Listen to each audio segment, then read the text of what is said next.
Pokémon, the highest grossing franchise in the history of humanity. The wonderful creation of Satoshi Tajiri, a simple Japanese man with a nerdy passion for bugs. Pokémon has become a worldly recognized symbol, one of the most renowned names in the video game industry, in the animation industry, in the TCG world.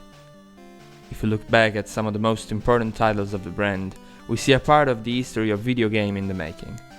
If we think about the peak games of the series, they still give us goosebumps. Pokémon accompanied us in our childhood, has seen us grow, made us understand that we're never too old for our fantasy to be unleashed.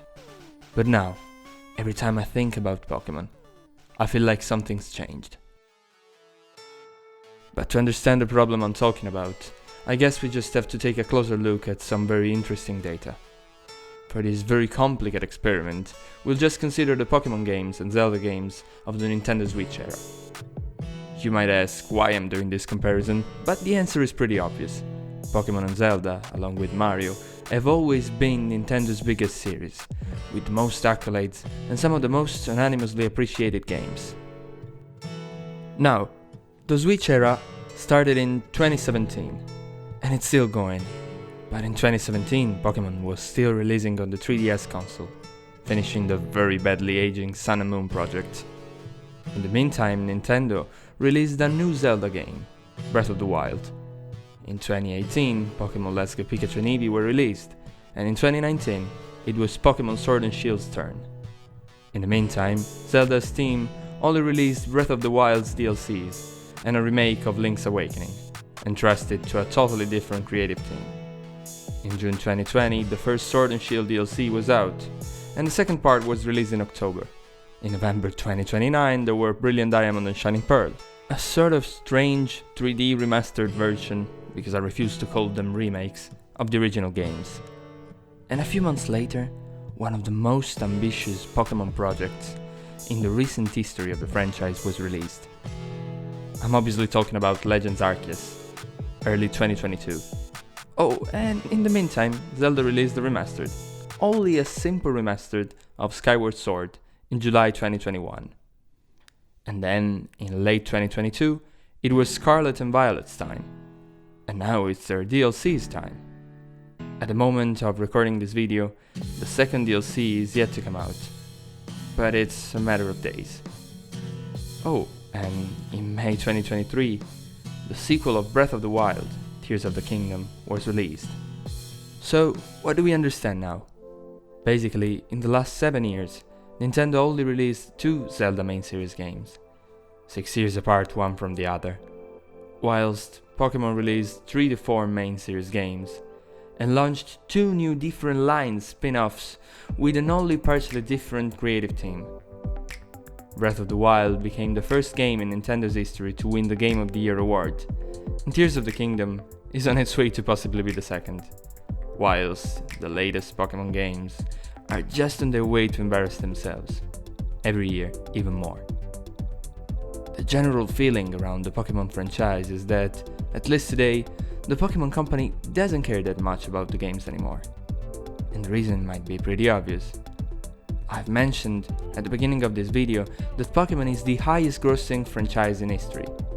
But let's take a closer look at where all those sales figures come from. Fiction Horizon says that Pokémon has earned more than $90 billion from merchandise revenues and something around 30 from video games. This tells us a lot.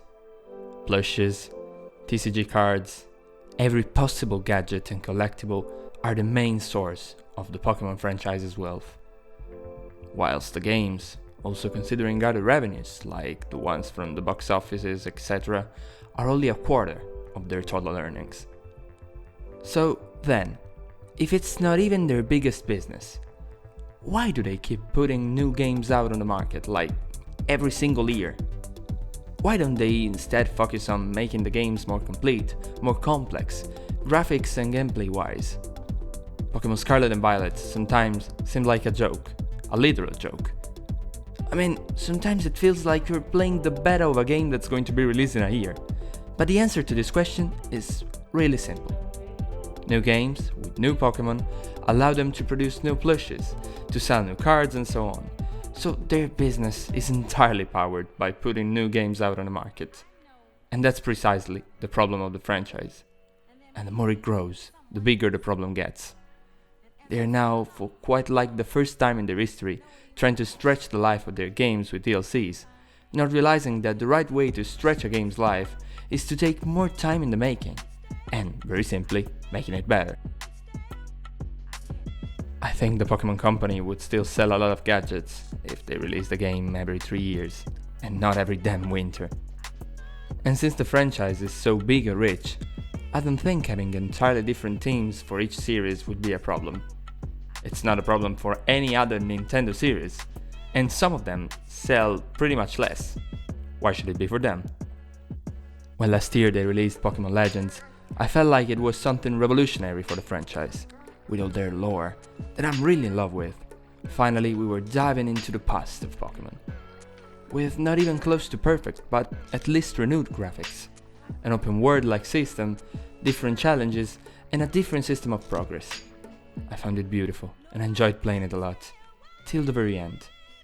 And that's precisely why when they announced Scarlet and Violet for the late 2022, I was, and I don't think I'm the only one, very disappointed. You've just shown me that you want to make something new, something different with your games. That you want to take your time and alternate things, and then you proceed to release not only one, but 2 main games in a single year. That's madness to me, and trust me, it hurts because I've grown with Pokemon. It's been my first game when I was a child, and I always carried it with me. But it's hard now, like being a Ferrari fan. Guess I know something about being delusional. Anyway, the most frustrating thing is that the lore keeps on being cool, deep.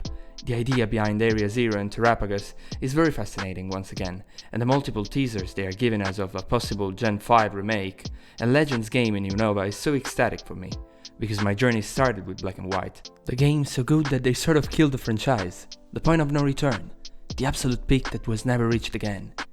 But at the same time, a commercial flop, since it sold only 60 million copies. They tried to rebrand the franchise, but ended up understanding that low-effort nostalgia would have always pleased their audience more. And frankly, this looks more like a downfall. And the worst absolute thing is that it seems they don't care at all. Now, it's no news that the design in Pokemon Legends Arceus took a lot of inspiration from Breath of the Wild. But if you put somebody who knows nothing about both in front of the games and ask them which one was released in 2017 and which one in 2022, I think a lot would obviously say the opposite of what it is, and with good reason. So this should teach us something very important. Good things take time. You can expect a book to be written in a month, or a movie to be directed in 2. You definitely can't expect a game to be produced in a year, because, guaranteed, it will be an abomination. Every franchise with a bit of self-respect takes its time to code and produce games, because precision, details require time. Anyway, I love Pokemon, and I, some way unfortunately, think I always will. Maybe I'm so delusional that I still have faith, sort of, in the franchise. I still hope for the new Legends game to be good, and I'm still yearning for new pages of the lore of this never-ending world. But the first thing that the Pokemon Company has to do, if they want to move on, is to understand where they failed as a franchise, and where they failed as fans. Even though, probably, when your pockets get filled anyways because of the new Charizard, considering your job a failure is difficult. And that's all. Guys, this video really took a lot of time to realize, unlike Pokemon Scarlet and Violet, and now that it's done, I feel like this was a burden I'd been carrying for a while. I really hope you enjoyed it, and if you made it this far, consider leaving a like and subscribing for more content. I always tend to blur nerd culture with philosophical and literary subjects, so if you feel like it, take a look. That's all for today anyways. Hope you enjoyed. See you in the next one.